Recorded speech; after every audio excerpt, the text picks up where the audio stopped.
দুর্গাপুজো উপলক্ষে কেনাকাটা করতে বেরিয়ে পড়েছিলাম। তো আমার কেনাকাটা মানে তোমরা জানো যে একটা জায়গায় 3-4 বার যাবই, তো সেরকমই হয়েছে। তো দেখো, আমি শ্রীরামপুর শ্রীনিকেতনে গিয়েছিলাম। তো শাড়ি কালেকশানগুলো এখানে খুব সুন্দর। তো দেখো, আমি শ্রীরামপুর শ্রীনিকেতনে গেছি। আর এখানে একসাথে 2-3টে দিন যাওয়ার ভিডিও একসাথে অ্যাটাচ করেছি, কারণ আমি 3 দিন গেছি এখানে।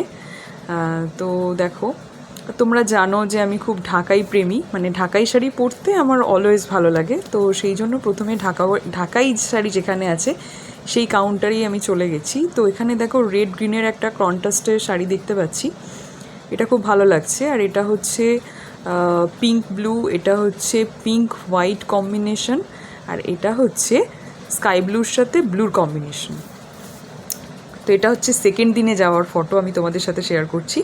তো সেকেন্ড দিনে গিয়েছিলাম, সেখানেও কিছু দেখো ঢাকাইয়ের কালেকশন দেখতে পেয়েছি, নিউ কালেকশন একদম। তো মানে এই যে শাড়িগুলো দেখতে পাচ্ছ, এগুলো হচ্ছে সেকেন্ড দিনে দেখা। প্রথম দিনে আমি নিয়ে এসেছিলাম 7টা, আর সেকেন্ড দিনে আমি গিয়ে নিয়ে এসেছি 5টা। আর থার্ড দিনে গিয়েছিলাম একটা শাড়ি আমি একটু চেঞ্জ করতে গিয়েছিলাম। তো এই নিয়ে আমার টোটাল 3 দিন যাওয়া হয়েছিল শ্রীরামপুর শ্রীনিকেতনে। তো দেখো, ঢাকাই তো নিয়েছি, এছাড়া ফ্যান্সির ওপর নিয়েছি। আর এই শাড়িটা দেখতে পাচ্ছ, এটা হচ্ছে গ্রিন আর ইয়েলোর মধ্যে। তো এই শাড়িটা প্রথমে একটু দেখছিলাম, বাট এটা নিইনি, মানে এতটা চকচকে শাড়ি আমার ঠিক ভালো লাগে না। মানে আমি একটু লাইট টাইপের পছন্দ হয় আমার। তো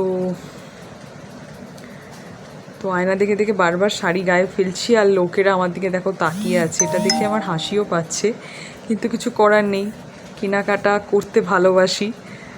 তো সেই হিসেবে তো দিদি এখানে আমাকে গায়ে দেখো ফেলে দেখাচ্ছে যে দেখ কেমন লাগছে। কেন আমার আবার দোকান থেকে জিনিস কিনে নিয়ে আসার পর বাড়িতে এসে কালারের উল্টোপাল্টা হলে আবার মন খারাপ হয়ে যায়, সেই জন্য মানে কিনতে গেলে মোটামুটি 2 ঘন্টা ওখানে আমি টাইম দিয়েছি। তো 3বার গেছি, মানে দোকানদাররা আমাকে চিনে গেছে, একটা আজব পাবলিক বোধহয় ভাবছে প্রত্যেক দিন কেনাকাটা করতে আসে। তো সত্যি 3 দিন গেছি, 3বার গেছি, কিন্তু মনের মতো শাড়িগুলো আমি পছন্দ করে নিয়ে এসেছি। তো কী কী কিনেছি সেই ভিডিও আমি তোমাদের সাথে শেয়ার করব অবশ্যই। তো তোমরা কারা কে কী কেনাকাটা করেছো অবশ্যই কমেন্ট সেকশানে জানিও। ভালো থাকবে, পুজো ভালো করে কাটাবে। বাই।